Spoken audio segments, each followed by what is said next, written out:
This is Anish Chauhan and this is Equilibrium Security. It's time to tackle your biggest cyber security challenges head on. Hello everybody and thank you for joining us on this latest episode. This is episode 14 of our Cyber Hot Seat podcast. This time we're joined by Sunaina Aytan, who's cybersecurity consultant at Airbus Protect. Hi Sunaina, thanks for joining us. Hi Anish, thanks for having me. There's no way we could have a conversation about cybersecurity or have a podcast on cybersecurity without it being about AI, and that's what we're talking about today. So our title for this session is From Guidelines to Necessities: Decoding AI Standards in Cybersecurity. So do you want to introduce yourself, Sunaina? You'll do a better job than me, I think. Yeah, sure. So yes, I'm Sunaina and I'm currently working as a cybersecurity consultant with Airbus Protect. I've been in the cyber industry for around 7 years now. So I started off as a security tester, pen tester, so more of a red team role. Then I moved into threat intelligence, which is more of a blue team role. And then my love and passion was always in consulting. So the last, I would say, 2 years, a lot of my work and my focus has been around securing AI, looking at the way ML models and AI models are used, and kind of looking at the risks associated with AI and cybersecurity. And I think will be a great session to debunk some of the myths that are around there associated with security and AI. So I'm looking forward to this conversation with you. Yeah, it's going to be a really fascinating one. I can't wait to get stuck in. So what are the major, if I go straight in actually, there's lots of challenges when it comes to AI, to securing AI systems, first of all, but also enhancing cybersecurity defenses using AI, because it like you say, debunking is something we absolutely want to do in this conversation, right? Because there's a lot of myths, there's a lot of things that people are misunderstanding. So perhaps if we address that first point, what's your take on those kind of major challenges? Yeah, sure. So I think that we need to step back a bit and think about how we look at security and AI. And there's two aspects of this. So you have security for AI. So security for AI is how are we creating secure AI models from the get-go. So this is when we're talking about security by design. And AI for security is how can we use AI to create security tools and products and services. So how can we actually enhance our current cybersecurity postures by using AI? So those are two different conversations. So when we look kind at of sitting on different sides of the fence, aren't they? Completely. Yeah, exactly that. So when we're looking at the challenges when we talk about securing these AI models, first of all, we need to understand that when we're creating the models, we're using vast amount of data, a lot of the data that's already publicly out there, and they come with their own host of problems, including ethical and biases, and just generally how the vulnerabilities that might be associated with some of the data that's already out there. But also we need to see that currently the cybersecurity threats that we've been exposed to are things that we know. So for example, ransomware, malware, phishing. And then when we talk about the risks associated with AI, security risks associated with AI, then it's things like model theft and data poisoning, and it's a different there's different types of techniques that hackers are using, and it's a cat and mouse chase, because we need to leverage these models, right? We need to use AI, but at the same time we need to make sure that we're doing it ethically and we're creating these robust models from the start. Security has always been an afterthought in products and services that we're creating. So we'll typically go and create a model and then try to think about security. We saw it with the cloud. Businesses shifted to the cloud and then thought, okay, let's try and make our cloud environment a lot more secure. And it's very hard to work backwards, almost impossible. So that's why we constantly have security problems, regardless of how much money we're spending and the tools that we have available. So the challenges is very much is especially associated with securing these AI models, is making sure that we have the knowledge and the teams first of all in place that have that understanding, right? Yeah. And So actually, the yeah. what you said there was exactly what I was thinking, actually. And I know that we talk about some aspects of this podcast before we record it, but this absolutely didn't come up before. But as soon as you were saying that, I was thinking about cloud, because there was this almost inherent trust, wasn't there, with cloud? When organizations moved to the cloud, they were like, oh, it's fine, it's in the cloud. And is there that same inherent I want to say, unsubstantiated trust, but not quite to that degree, I guess. It's like there's almost it's fine, it's AI data and it's all going to be secure.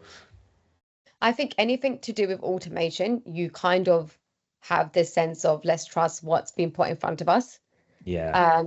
And I don't think that we should be doing that. We're not at a stage to do that yet. Doesn't mean we can't in the future, but definitely not at the moment.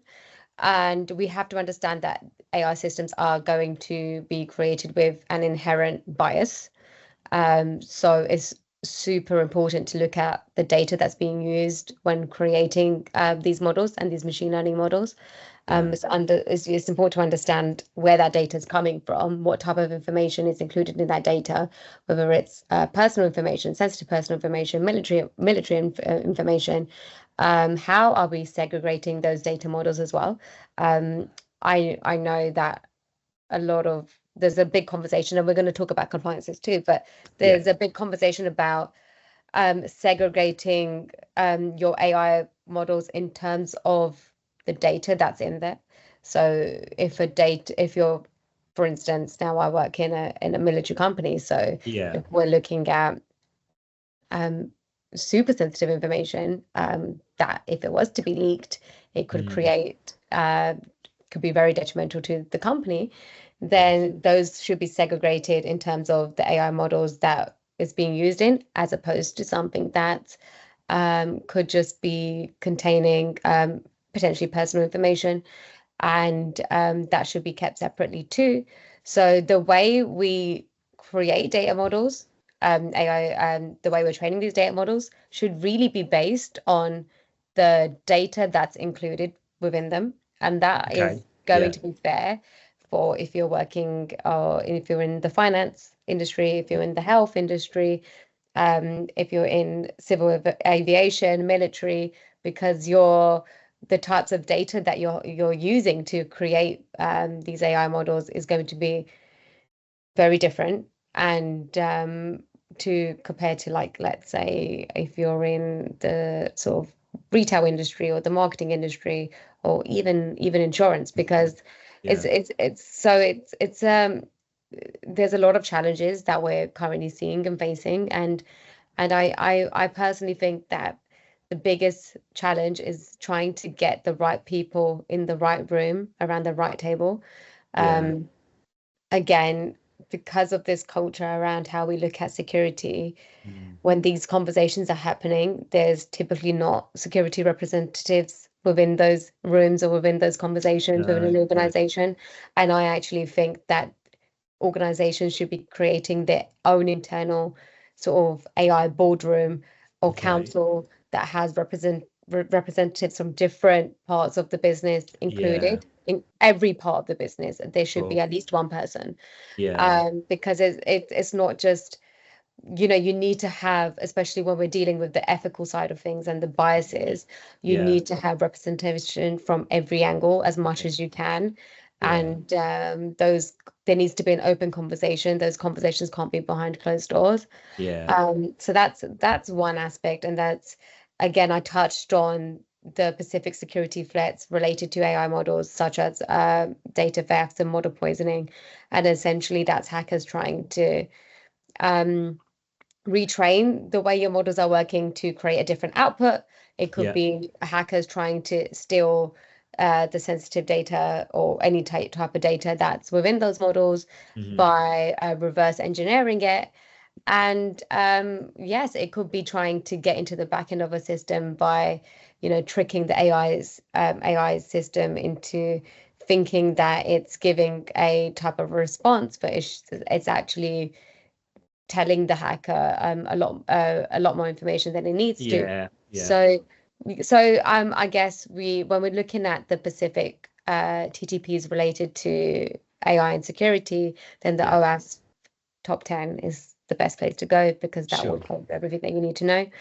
So when we're looking at the challenges facing AI for security, and AI for security, meaning how can we use AI to enhance our cybersecurity postures? We have to look at again, it's quite similar. We have to look at the challenges, including the data quality of what we have available to us. So that's a big challenge. This idea of false positives. So we're at super early stages, and we're constantly retraining these models. So we're going to have a lot of false positives. And so let's say if you're using AI in a threat intelligence defense way, and your AI system is currently going through different alerts that are coming through to your organization, and you're trying to figure out, is this a valid alert? So it could be, simple example, a user logging in from somewhere like, I don't know, Russia, and they're not supposed to be in Russia. So why is this user logging in from Russia? Okay, fine. So we've got this, and we've used AI to quickly alert us or notify us of that this could be a potential threat. But then we might be in a situation where we're seeing hundreds of these type of notifications and alerts coming through, that we have to sift through them, right? That's where the human has to come into play. So we can't rely on these algorithms completely yet at the moment, because we need to filter through. We need to say, okay, this is a false positive. This could potentially be a real threat. So whilst we're making those choices, the algorithms, again, retraining and relearning. So those are challenges that we're seeing. Again, it doesn't mean that we should completely not use AI. That's pretty ridiculous. So AI is here to stay. So we have to leverage that technology. It's just getting those foundations in place. And once we've conquered that, then hopefully it will take some time. Could be like within the next 5-10 years, where we can start leveraging the results and start trusting the results that are coming out of these models, for sure. Okay. Yeah. Brilliant. So that's done in a fairly comprehensive way. That's kind of set the scene, really, hasn't it? I guess, or set the basis for us to talk about more. What about sort of compliance standards? ISO standards. Maybe 42001, perhaps. I think. Yeah, and the companies need to follow. Where, like, if it's such an early thing, and like you say, AI is absolutely here to stay. If organizations want to go down the route of becoming compliant with a particular sort of standard or framework, is that a good place to start? What's your take on that? So I think the ISO 42001 standard is such a good one to start with. Okay, great. I'm going to give a quick overview on the ones that we should. So the ISO 42001 is a standard, but it's not legal. It's not legally binding. So you don't legally need to follow it. It's a standard. It's good practice. And it essentially is a framework that essentially covers everything in creating a responsible AI management system. Okay. So if you're building, and just to be clear, then it's only that's specifically referring to a management system, isn't it, rather than anything else? Yeah. And but if you're creating anything that uses an AI product or service, following the ISO 42001 is a great baseline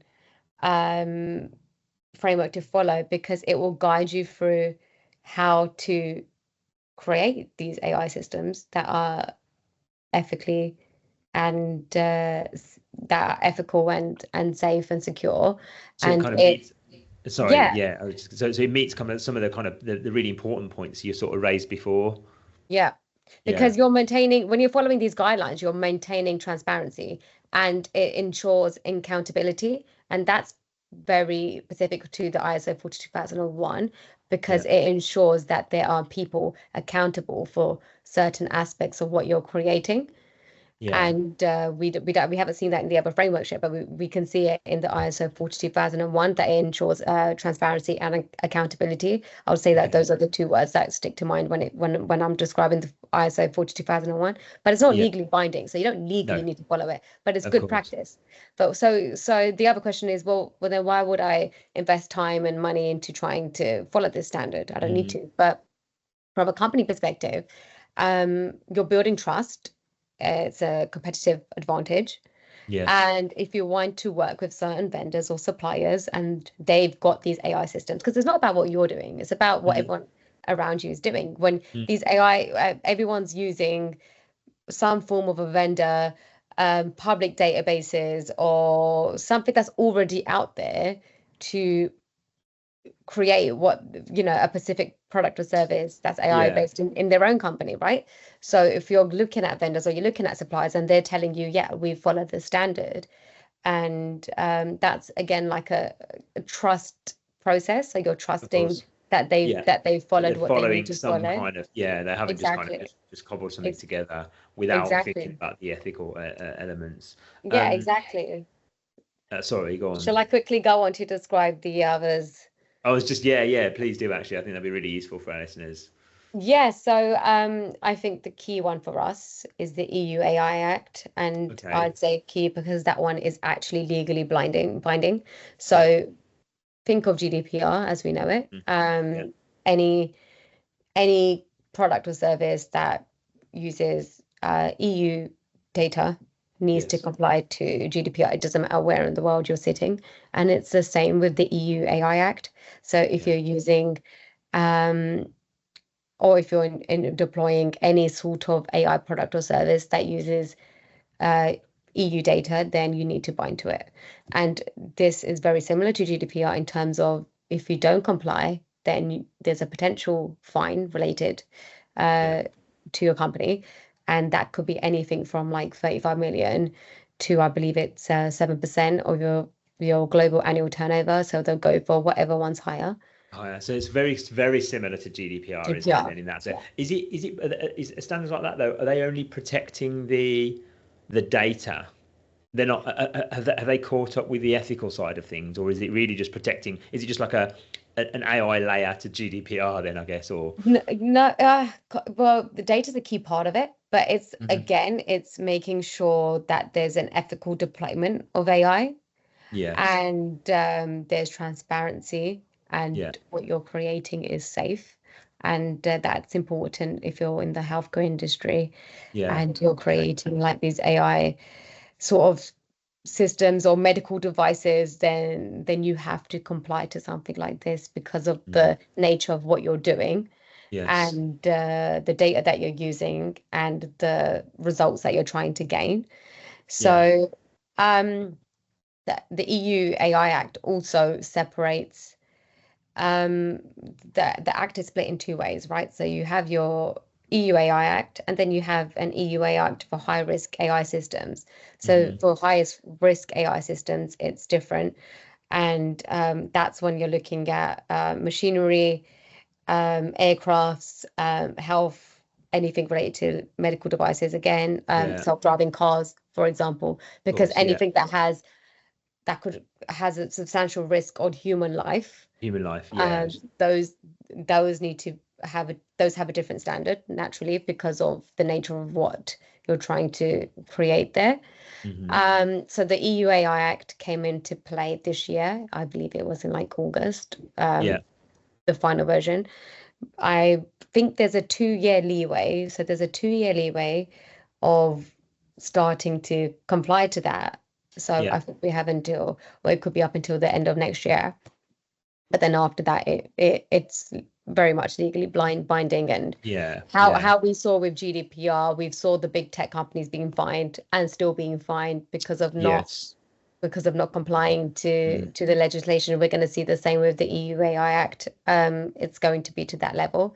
So you've got the EU AI Act, and then you've got the Digital Services Act. So that the Digital Service Act is for users those are targeting the big tech companies. So I think it's if you have more than like 45 million active users using your platform. So we're talking about Google, Meta, Amazon, Alibaba, Booking.com, like those big platforms. And again, the whole point of that act is to foster a safer online environment. Yes. And again, that one's legally binding too. So there's a huge fine associated with that. And then I'd say a key framework is that, well, we have to speak about the NIST AI framework. The NIST AI framework is not legally binding. It's based out in the US, and it's more of a regulation, right? So it's more of a risk-based framework regulation for managing risks related to AI. And again, it's focusing on fairness and accountability and transparency. Yes, so the NIST AI framework essentially covers everything from governance to measuring, mapping, and managing AI systems. Okay, right. So that kind of gives another sort of an additional kind of layer, really, kind of to kind of the understanding. And how organizations should kind of comply if they're sort of developing something, especially when there's got like you say, anything that's got a kind of a threat to life. And when you mention things like self-driving cars, that's what people are thinking of immediately, and certainly in the healthcare industry as well, where we can use AI to kind of predict and understand healthcare issues, because the applications are just obviously phenomenal and could be life altering and life saving. What about kind of vulnerabilities that are, because this is what the cyber people with from a sort of perhaps a defensive point of view are kind of immediately thinking is, what are the kind of vulnerabilities that AI tools like GitHub Copilot are kind of, how are they impacting cybersecurity? Are they introducing vulnerabilities that aren't being thought of in advance? Yeah. So again, with what I sort of spoke about before, is that these AI products and services, that we're still in the learning phase. So you can't 100% rely on something like GitHub Copilot, because they're going to come with their own host of issues, and vulnerabilities is one of them, because we've seen it so many times where it's producing insecure code, for example. And so with GitHub Copilot, it is trained on public available code, so what's publicly available. Okay. And although there's been, GitHub have said that there's, they're scanned for vulnerabilities, it's never going to be 100% safe. Okay. And so when you're using Copilot, you have to have that. You can't just trust what's been put in front of you. So you need to go in and do either manual code reviews, or use, if you've got some form of SDLC, so software development lifecycle, you need to be able to still have that. It can't be a case where, okay, you've used Copilot, so you're going to trust 100% what's being presented to you, because it just doesn't make sense. And Copilot, so like if you're not a great developer, for example, it's going to sort of imitate your coding style as well. Yeah, of course. So if you're already writing insecure code, or code that might have passwords embedded within the piece of code that you're writing, it's going to start imitating that, so it imitates your coding style. So as a software developer, it's super important that you're aware of how to write secure code, first of all. And this is where I love to talk about DevSecOps, so development security in operations. So how you need to, as a developer, is super important to have that mindset, as like it's not just about writing code, it's about writing secure code and understanding what the difference is between those two, because they're very different. And but there's, you can use Copilot. I think it's a great tool, and I think we're going to see some really good things come out there once we've gone past this initial sort of bumps that we're facing with it. And it's going to get better over time. Yeah, I think the point you raised though is quite an important one. It's like it's not about the vulnerabilities that might exist within Copilot. It's more about it's going to be as good or as bad as the information it's learning off, isn't it? And I know that's the same with all AI, of course, but it's very much about, well, if you've got insecure coding practices, then that's going to just mimic those, really. So I think that's a fantastic example. And exactly, and it's going by what's publicly available, and we know that the codes that's been publicly available is insecure. That's why we're having so many issues now. Of course, so we've kind of spent like all these years talking about how to write and DevSecOps and writing secure code, and now we're having to do it again because of Copilot almost, or any other automated coding tools that everyone's using at the moment. But again, you just have to still follow the process of a software developer lifecycle should anyway. So you create a piece of code, you test the code. That could be manually tested at the code. That could be scanning it and dynamically, going through the different iterations of it. So you write a piece of code, you check it, you test it, and if it needs to be changed, then you go through that cycle again. And so those areas are key. So we just have to, again, is use the toolings, use what we have that we've got coming, but just don't trust it 100% completely. Of course. Again, I guess we can apply that to across the board, couldn't we, really? So how about kind of governments and industries? If they're going to create those frameworks, there's always that danger that they could, obviously the frameworks exist to some degree, and if they're going to kind of develop them even further, there's always that danger that they can stifle innovation, because right now innovation is, I was going to say it's driving AI, but AI is driving innovation, and maybe vice versa as well. And I guess the last thing we want is for any regulations to kind of put a blocker or a barrier between that innovation. How would you say, what's your take on how you sort of prevent that from happening? This is such a good question. You're the third person to ask me this question this week about, because I was on a talk the other day and I had about 4 different people ask me the same question. And it's essentially, does cybersecurity hinder innovation? And again, it comes to the point that I made earlier about this culture that we have of excluding security teams from certain conversations in fear of, if we go to them, they're going to say no. And I've worked in environments where that's happened. And I mean, typically we do say no, and that's because there's a reason for it. We're not just saying no for the to make everyone's life harder. There's a reason for it. So when we're talking about, like, I think is to be able to strive for innovation, but to do it in a safe way, you have to, again, have security at the forefront. At the beginning of those conversations, security by design, privacy by design, those are 2 concepts that they need to be the fundamentals of any product or services that you're developing. And the way companies look at security, for example, they see it as the team or the department that's going to cost them a lot of money, but they're not going to bring the profits back in.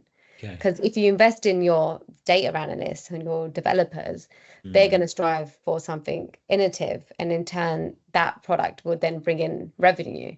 But that's not the same with security. There's no direct link of spending such and such money on your security team plus it's going to bring in more revenue. Exactly. So, but what we're not seeing is the fines and the breaches and that you could be faced with if you don't comply and if you don't invest in security. But also, like, no one, once you've broken that relationship between a client and a customer, that this so and so has been hacked or whatever, that relationship's gone, and it's going to be very difficult to rebuild that. Yes, cybersecurity doesn't really bring in revenue in terms of, like, there's no direct correlation, but you'll be losing a lot of money if you're not following the compliances and the laws and the regulations, and we're seeing it with the biggest fines the biggest tech companies have faced with has been GDPR, and that's because those regulations were not taken seriously. And luckily, we live in the EU where we do take our data privacy seriously. Yeah. So when it comes to like governments and industries generally, creating effective regulations, again, we need to look at having everyone involved in those conversations, create a more dilute and more fluidity between the private and the public sector, because otherwise it's very, very difficult to create a regulation and then expect the tech industry to take it seriously. We saw that in the UK with the online safety bill, because I mean that the bill was set out to do something else, but the tech companies were like, well, this is going to hinder this, this, and this, and this. And that's because there was no, there was a lack of communication between the government and the private companies, but then also we're leaving out the publics as well. So I think we need to start creating more of a collaborative environment across multiple stakeholders within that space. And the best way to foster innovation is to do a lot of trial and testing in safe sandbox environments. Because then you're controlling the environment and you're able to be innovative, and you can start penciling out, what's not working, what's going wrong, and what could potentially be a breach, and what sort of data are we using? Do we need to use this type of data? Can we do without? So doing a lot of robust testing within those sandbox environments is super key as well. Yeah. Okay. Fantastic. So we spoke about AI from that perspective, and we've sort of touched on it, and we've talked about using AI for cybersecurity. Does that create? Does it require careful balance? Do we need to worry about how we're using AI for cybersecurity? Again, I know what you're going to say. You're going to kind of say it's all about the sort of the data and everything else. But really, can we rely? Can we move quicker? I suppose is what I'm getting at. Can we move quicker to using AI for cybersecurity than we can for all the other applications that we've spoken about?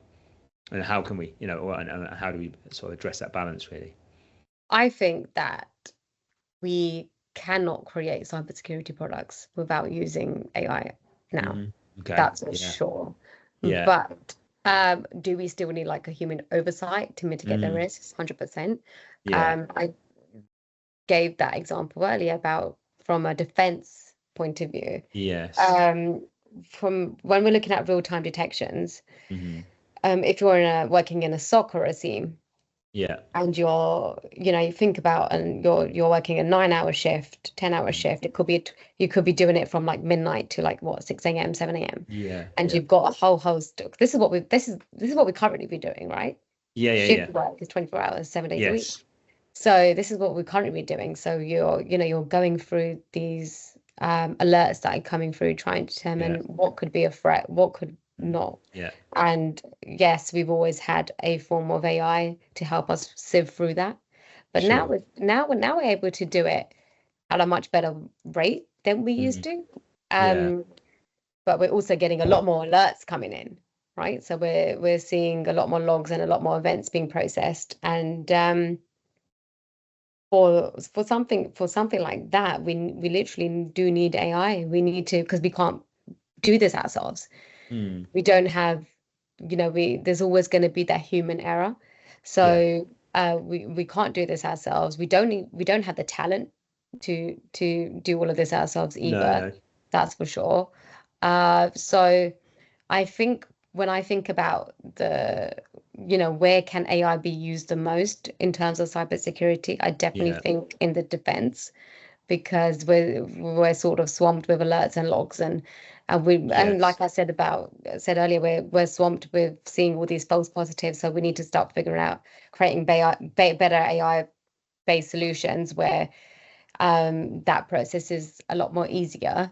And also just generally in forms of like automation I think this, as AI becomes integrated into cybersecurity, we're seeing we're seeing different level of threats as well. Yeah. And for us to be able to deal with those different level of threats, we also need to be able to use AI. Yeah, because I think you touched on before, it's kind of, we have had it to some degree, haven't we? Like, to be able to detect the different types of malware and different types of attack patterns and things like that. We've been using some degree of machine learning that maybe you could consider to be some elements of AI in that, but we've got to kind of step that up, haven't we? Really, I guess is what you're saying. I mean, so the way that the phishing, so as soon as ChatGPT became open source and everyone had access to it, the way the phishing, the sort of attacks that were coming through were very different to what we were seeing before. Right. So before, like I'm sure you've seen it too, and I've seen it in previous deployments where you're going through phishing training, which is I just don't understand phishing training. I think we need to have instead of telling humans or people to not click on that email, which they're going to click on, we need to have a better defense. So anyway, so with the phishing, the types of phishing alerts we were getting were very different when ChatGPT came around. So again, and even fraud detection, right? So that's been different too. So we need to, if AI is being used to create different threats, we need to use AI to better our defense. It's like a cat and mouse chase. It is absolutely, yeah, and it's good to kind of see it from both sides, because one is pushing the other forwards, and therefore the other one then needs to catch up with the advances that the other one's making, right? So it's kind of like you say, it's constant cat and mouse. So we mentioned that we need human oversight to mitigate these risks. Where is it most reliable? So are there elements of cybersecurity where, okay, like the human element is just a tiny little layer on top, and where is it that actually it's still such a big part of it? So we're talking about where we need people, right? Correct. Yeah. Or where we don't need people, I guess, both really. So where can we rely, like 80-90% or wherever it might be, on AI, and where can we actually, it's more like 30-40%? Yeah, so I would say in terms of anything within the defense realm, right, we need AI. Okay, yep. But we still need the human aspect to make sure that we don't have those false positives. Yeah. In terms of red teaming, so in terms of the actual hacking side of things, yes, a lot of it is actually still done by humans, by people themselves. I don't think we're in a place where we can trust any form of sort of pen testing tool or red teaming tool that's been put out there to completely do the job on its own.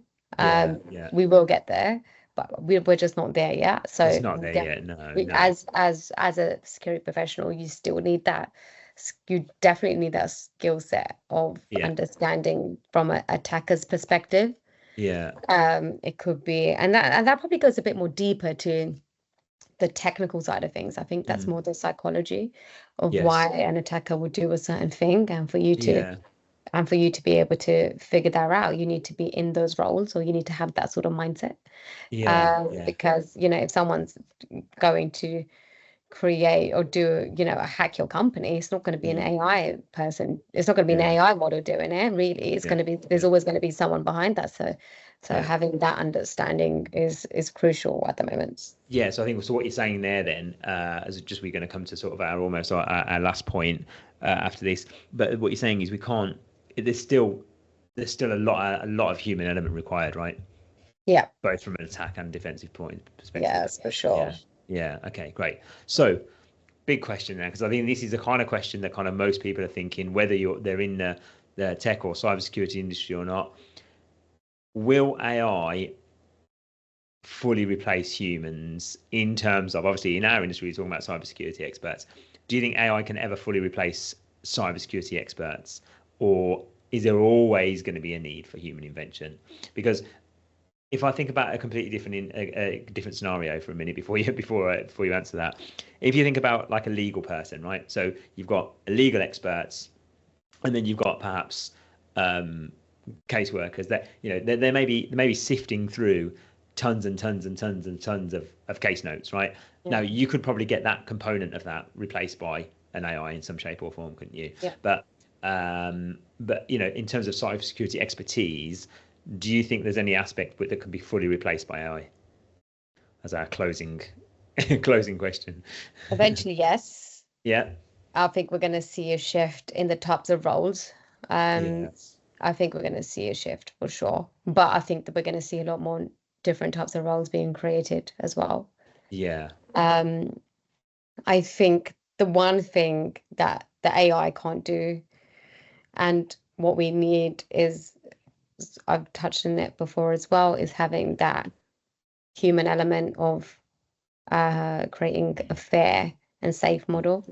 AI can't do that yet because they don't have that feeling of emotion, but we do. So I think we're going to see different types of roles. We're going to see a lot more roles come up that are going to be specific to ethical AI related roles, but there's going to be a lot of the technical things I think will start to sort of fish out. But then in hindsight, like, I mean, that was always going to be the case, right? It's always It's, you could almost kind of saw that coming. Yeah, absolutely. It's almost like that window of kind of what people do kind of moves along, doesn't it? Like the easy stuff that you can automate moves around. There's no need for that, but it actually pushes human capability.